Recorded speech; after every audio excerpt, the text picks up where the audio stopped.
Welcome, everybody. My name is Eddie Dion E. Chris Obold, and you are tuned in to Educate Your Vote.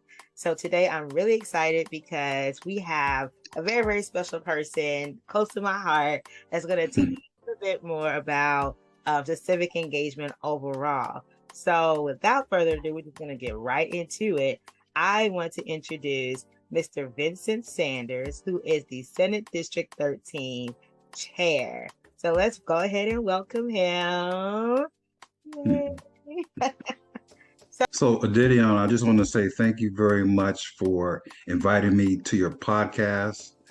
Um, this is something that is very important to me as far as getting information out to our citizens, the citizens of Houston and Harris County and the state of Texas, and even as far as Detroit, Michigan, where that's my home city. That's where I was born, but I got to Texas, as we say, as quick as you could. So, again, thank you for the invite. Oh, Mr. Vincent, Thank you. if you could just tell us a little bit about what exactly is a Senate district. I know some people. Sure. So yeah, go ahead and tell us what that is. So, what a Senate district is, and we can talk about Texas history and Texas government. If you know that there are 31 senators that make up the Senate side of Texas, and there's actually 150 House reps that make up the House. Okay. And each one of those House and Senate has a certain population or a number of population that's involved in gathering and how they divide it. Now, Senate District 13, believe it or not, has approximately 893,000 people who make up Senate District 13, and it's pretty much evenly divided amongst the other 30 Senate districts. Wow. So we had the census a couple of years ago. We gained in population. We actually gained 2 additional congressional House seats. So we went from 36 to 38. Wow. But when you're in the state of Texas, again, there's 31 senators and 150 House reps, and that number stays the same. Okay. And just to let you know that the state of Texas has almost 29 million people in the state. So it is growing.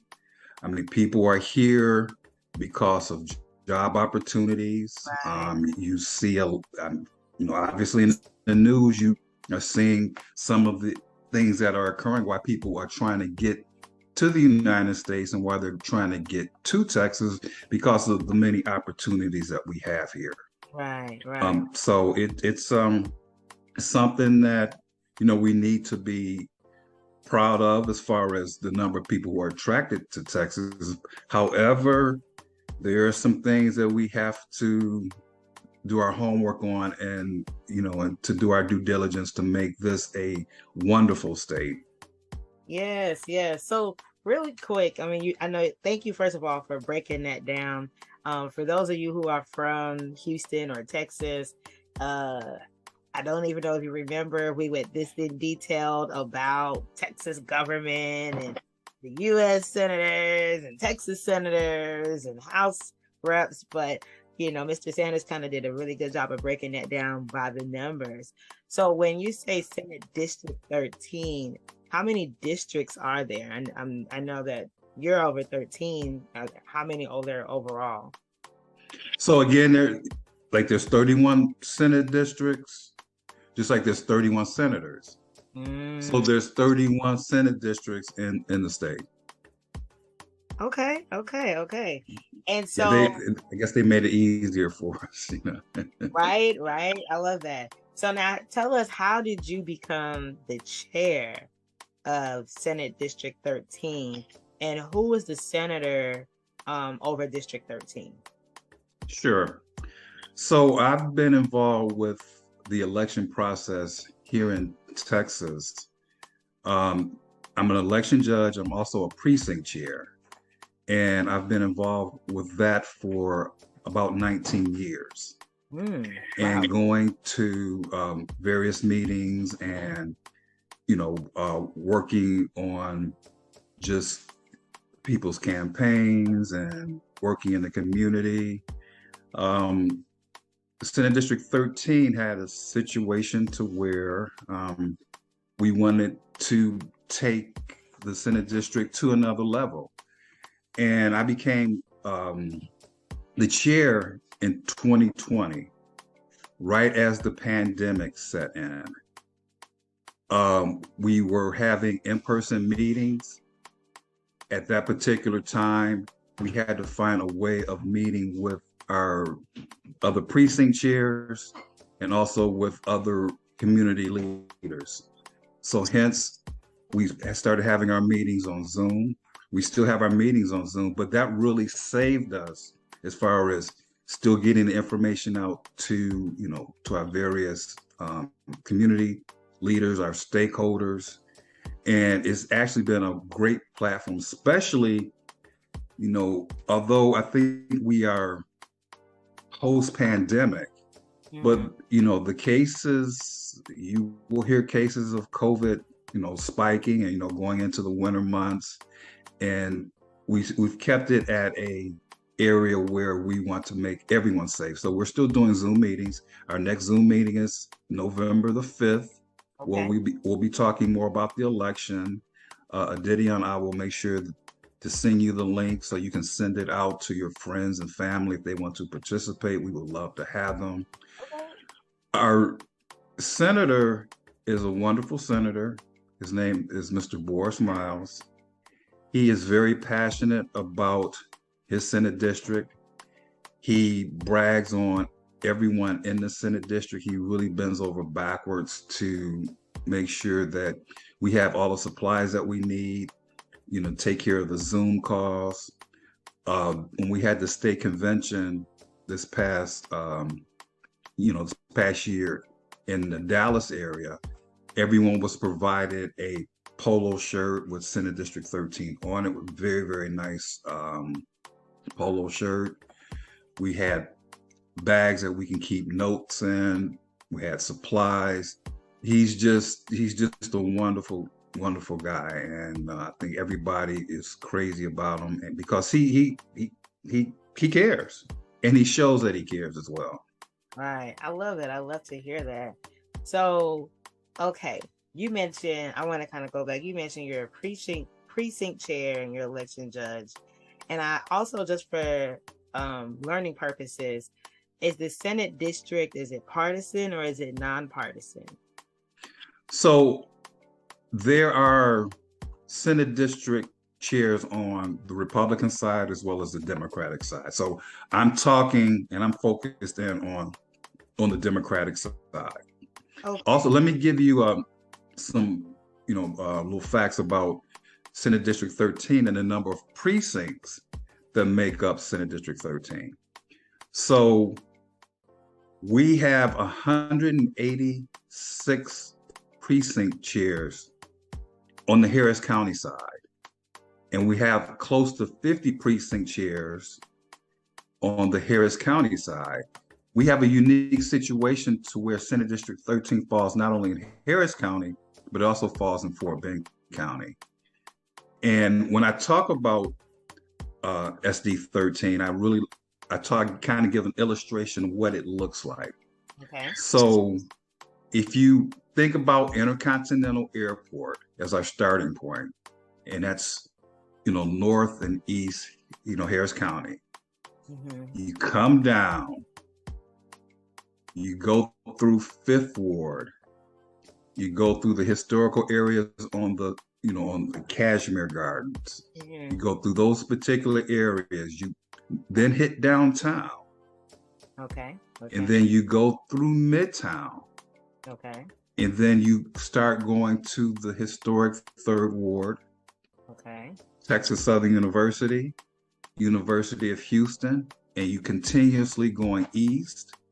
You're hitting, again, just historical neighborhoods such as Sunnyside. Right. South Park, Mm-hmm. areas that are known to be historical African American communities, Mm-hmm. but those areas, believe it or not, are changing because of how close it is to downtown. Right, right. Then you, then you now you're going to start swinging and head it going west. You cross over Main Street, and I'm looking more of the southwest area. So Okay. you go into Hiram Clark. All right. You go into the Braves Oaks area. You Okay. go into A-Leaf, and then you swing down into Fort Bend County, and that's the makeup of SD13, a very gerrymandered Senate district. Wow, that is interesting. And just for everybody that's watching, if you heard your neighborhood called out, then you know that you are in Senate District 13, and Senator Boris Miles is your Texas senator. So you definitely want to make sure that you get involved, like Mr. Sanders said. And if you are a Democrat, you could definitely join. If not, if you want to join, you can join either side. But I'm thankful for you sharing just kind of like a visual of what that looks like, so people have a better understanding of that this Senate District 13 and where their neighborhood may fall or lie in. So I kind of want to mention this too. You mentioned also like you're a precinct chair and you're also an election judge. So if you could quickly tell us, like, what is the difference between a chair and election judge? So a precinct chair, you are actually nominated from the Harris County Democratic Party. There's application that you complete. Once it's completed, it goes to a Senate District committee to review the application. If they have any questions, they'll reach out to you. And then you are sworn in at a meeting which is called the CEC, and that's the County Executive Committee. And that's a group of, it's made up of precinct chairs. And also it's made up of the staff from the Harris County Democratic Party. So once you become a precinct chair, and believe it or not, I'm an elected official, the lowest level elected official. And usually in many cases, you run unopposed. Wow. But if someone in my neighborhood, in my precinct said, I want to run for precinct chair, my name and the other candidate would be on the ballot where, when you're voting and, on the election, your name will actually be appearing on the ballot, usually during a primary as a candidate. Wow. Okay. And so it's it's something to be proud of, because again, technically you're an elected official. I mean, I don't take it to heart like that, but you are. And the good thing about being a precinct chair, you're involved in many activities in the community. You'll get a chance to talk to many elected officials. I know quite a few of the elected officials in our area, and when we need something for community, it's nice to be able to pick up the phone, and instead of just being an average Joe Blow citizen, they'll say, well, Vincent Sanders is on the line, and at least I'll get a call back. So that's nice, but it's a reciprocal kind of relationship. You want to make sure that you're doing things in the community, and that's something that's very important, to me, that community work. So you asked about election judge.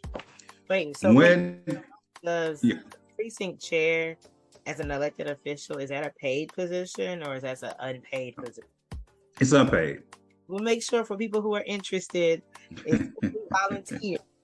So it's volunteer. You want it's to definitely volunteer. Know that you'll be serving as a public servant on your own time. Okay. All right. Exactly. Talk to us about election judge. Go ahead. So election judge is you've probably been hearing a lot about the elections in Harris County and things that have been going on with the elections. When you become a precinct chair of the Harris County Democratic Party, as a reward, will say, okay, well, would you like to be the election judge for your precinct?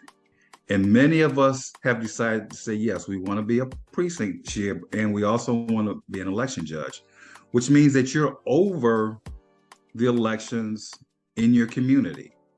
Now, it is determined, okay, well, how did, in fact, it's on two sides. So you have a presiding judge, which I am, and you also have an alternate judge who's a Republican in my situation. And the reason why I'm the presiding judge is that back in 2018, when they had the gubernatorial race, the person who ran for governor, she actually won my precinct. So therefore, I became, by default, the presiding judge. But there's some areas in Southwest Houston, as you get to downtown, where the Republican, in that case, it was Greg Abbott, he won that precinct. So therefore, presiding judge will be a Republican and the Democrat would be the alternate judge. And this is a paid position. Right now, the presiding judges are making $20 an hour. And I do hire clerks as well. So they're paid $17 an hour. Okay, y'all. Mr. Sanders just gave us some really dope gems. All right. If you want to be a precinct chair, depending on, the situation, that is also an elected office, but that is given your own time. However, you have access to other elected officials and there's other people as well in terms of civic engagement. And then on top of that, if you want to be plugged in during the elections, this is where you get a chance to actually provide jobs. Like he just said, so he can hire people to work the elections while he is also getting paid to work the elections as well. So I highly, highly encourage you to visit harrisvotes.com or go to your, respective county. If you're in Fort Bend, Brazoria, any other county, go there. I'm sure that they are always looking to have more people to work the polls and things like that. So, and you just heard the explanation on how to become an election judge or a presiding judge. And really, all of this is really based on who wins, right? Correct. And so it does become partisan at some point because then that party now becomes the presiding judge for that respective election in that area, correct? That's correct. And I've had my son and my daughter, they've worked as clerks with me as well. So it allowed them to put a couple dollars in their pocket as well. I love that. Hey, listen, and this is also open to high school students as well, college students, anybody, as long as you are of the age, starting as young as high school until whenever you feel like, I'm ready to retire. You can do this thing and you can work early voting. You can work the day of election day as well. And it's not limited to just a presidential race or a midterm election. It's any election, actually. So, and what's interesting about that, there's an election in Texas every year. And y'all, did you hear that? That's key. There is an election in Texas every year, meaning you need to vote every year and be educated on what you're voting for. That's why we have this podcast, shameless plug. But thank you so much, Mr. Sanders, for just really breaking that down for us. Because I'm sure people here, Senate District 13, Precinct Chair, election judges, what does all that mean? Alternate judge, this, that, and the third. But you were able to really simplify that for us as well. So I really, really thank you for that. So I kind of want to switch gears and kind of focus in on the current elections. What are some things that we should be looking out for just in the election process?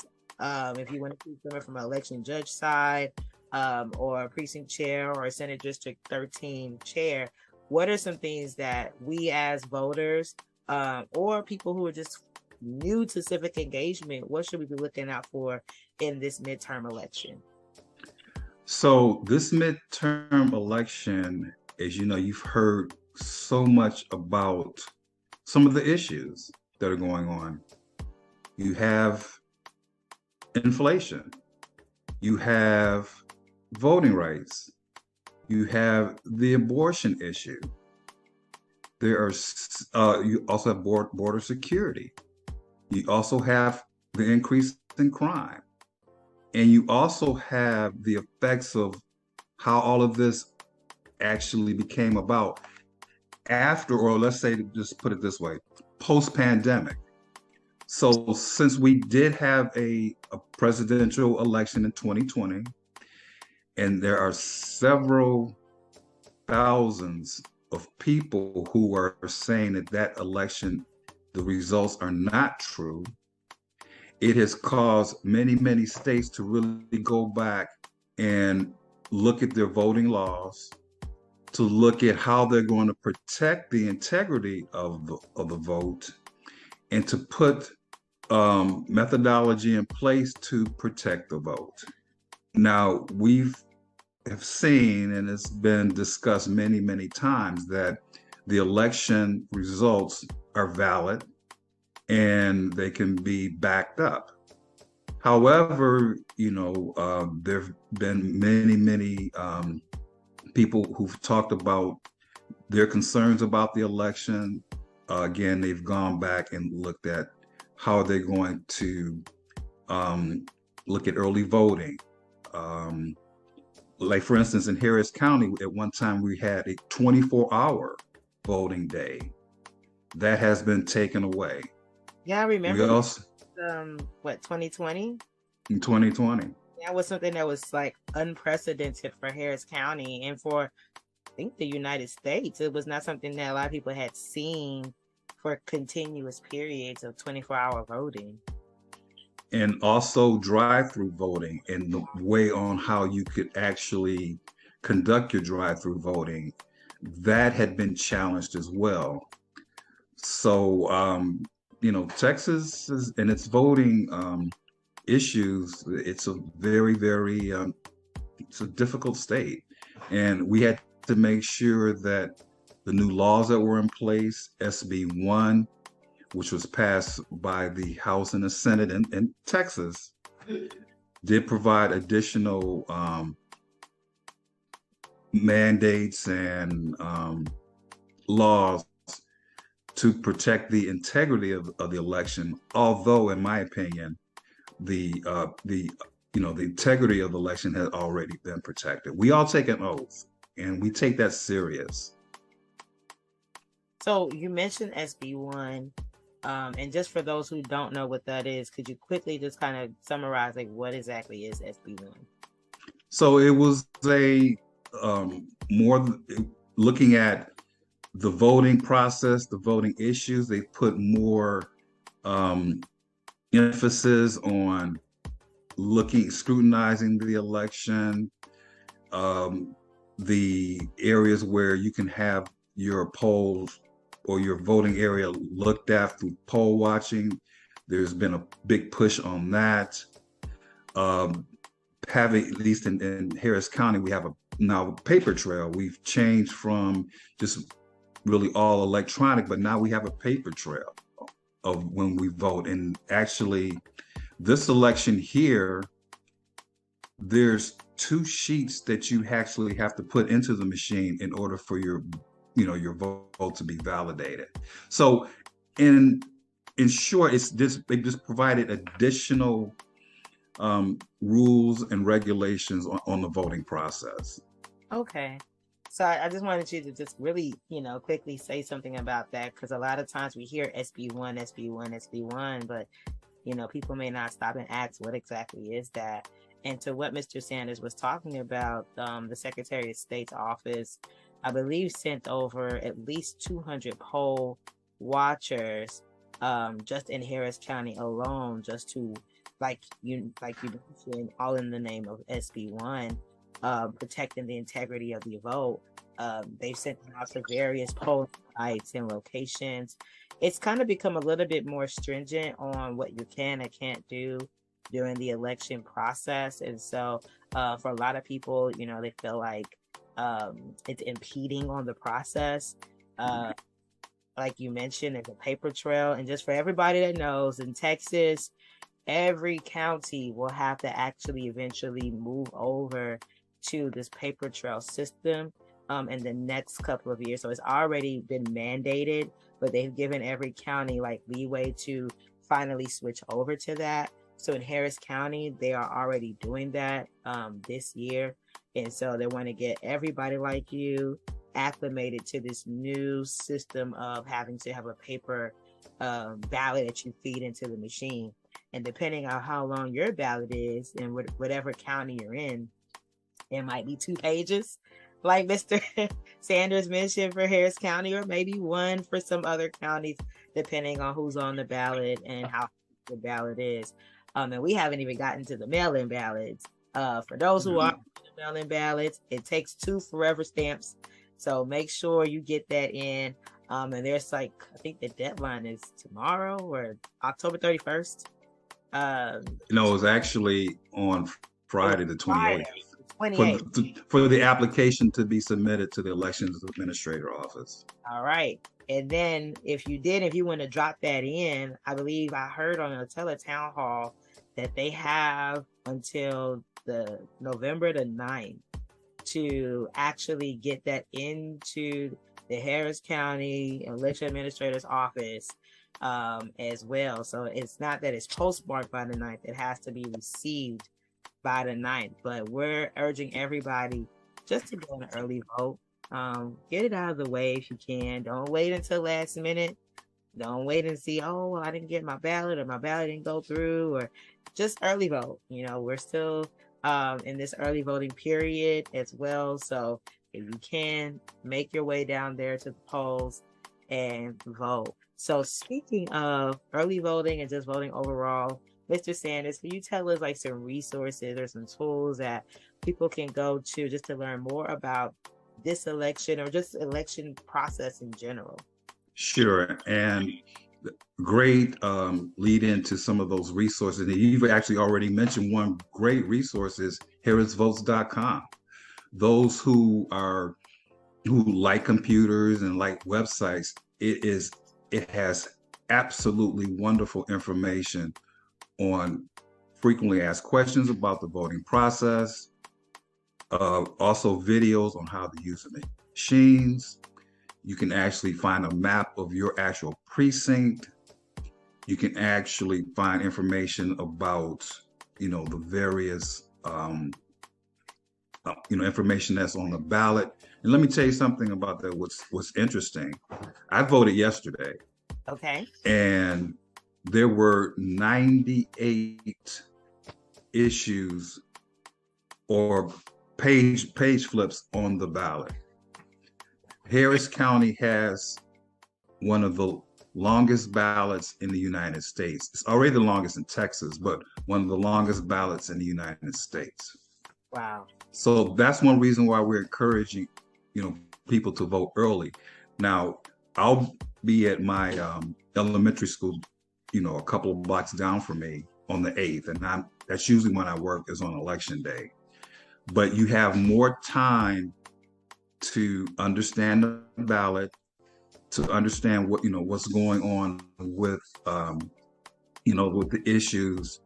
If you go ahead and if you actually do your research. And another source I want to mention as well, the League of Women Voters, actually, they put out a voting guide.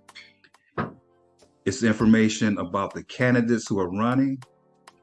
There's a city proposition, and there's also a county proposition that are on the ballot. And there's information about those as well. Wow. Okay. So, y'all have heard those resources, and we'll definitely share them in the podcast as well. So just as we're rounding out, Mr. Sanders, for anyone who wants to become civically engaged, what advice would you give them? Where should they start? Well, there's a couple of ways. I mean, I know people are passionate about community events and community things that are going on in the area. So always a good source is to find, people in your neighborhood, friends and family who share the same interests. And then there's various clubs, political clubs, there's various interest groups that are out there that will actually provide you with additional information. And a lot of the clubs, at least on the Democratic side, they're wonderful as far as what's going on with the various policies. Again, you get a chance to talk to some of the officials. You get a chance to talk to some of the judges who are out there, talking about various things that are going on in their courtroom. So you just have to say, okay, I'm ready to do this, and just jump in. And there's going to be enough people who are available to give you a hand and to say, okay, well, I want you to go to this meeting or and see this particular event. But again, you just have to say, okay, I care about my community, and I want to know, something about it, and I want to participate. I love that. So y'all, like you said, just get started. There's several organizations, several ways to plug in. You can plug in at his meeting on November the 5th. That's right. One way to plug in right there. And they have so many different activities as well. Partisan, nonpartisan things that are happening, block walking, canvassing, and just various things that you can do just to get the word out, but also just for you to learn more about the process as well. I want to thank you, Mr. Sanders, for again joining our podcast and just really educating us on what it's in the district is, precinct chairs, elections, just the whole nine, and this overall like governmental system that we're in, and how like our vote plays a role in just something as entry level as a precinct chair. So thank you so much for just sharing that with us. Is there any last minute words or last things that you would like to just share with the audience before we round up and go? VOTE, period. Period. I mean, you've probably have heard the stories on why people vote and why they don't vote. It is so important to protect that right. There's generations who have literally died for this right. You've probably heard of poll tax and some of the mathematical tests that people had to take in order to try to vote. How many jelly beans are in a jar? And you had to find out, and you had to know exactly how many jelly beans are in that jar. Or you might have gone to one polling place and they say, no, Mr. Smith, your polling place is 5 miles away. And you walk or you take the bus to that place. And by the time you get there, because you haven't given up that right to vote, an election worker will close this door and say, Mr. Smith, we closed 5 minutes ago. And then you have to do that process again. We must learn our history. If you read your books and if you see what's going on out there as far as our past history, and you look at what's going on October 30th, 2022, there are some things that are occurring to where our voting rights are being threatened and democracy is being threatened. Right. So to close, VOTE. That's it. Thank you so much, Mr. Sanders. Y'all heard it from him as well. Make sure that you do what? You VOTE.